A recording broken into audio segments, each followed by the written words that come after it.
চলে এসেছি সোমবারের লাঞ্চ থালি নিয়ে। আজকে আমার মেনু খুব সিম্পল মেনু, কিন্তু খুব স্বাস্থ্যকর মেনু।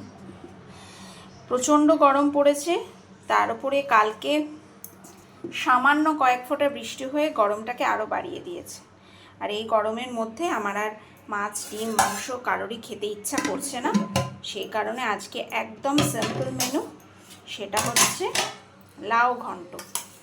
পেট ঠান্ডা করবে, শরীর ঠান্ডা করবে, এই হচ্ছে লাউ ঘন্ট।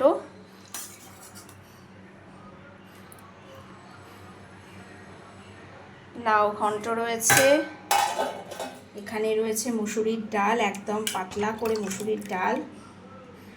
আর যেটা রয়েছে সেটা হচ্ছে এই পেঁয়াজি বলবো না কি বলবো, যাই হোক, এটা হচ্ছে আলু দিয়ে, পেঁয়াজ দিয়ে, টমেটো দিয়ে, সমস্ত কিছু দিয়ে একটা বেসনের বড়া। এই হচ্ছে আজকে আমার মেনু। আর সাথে থাকছে এই যে গন্ধরাজ লেবু।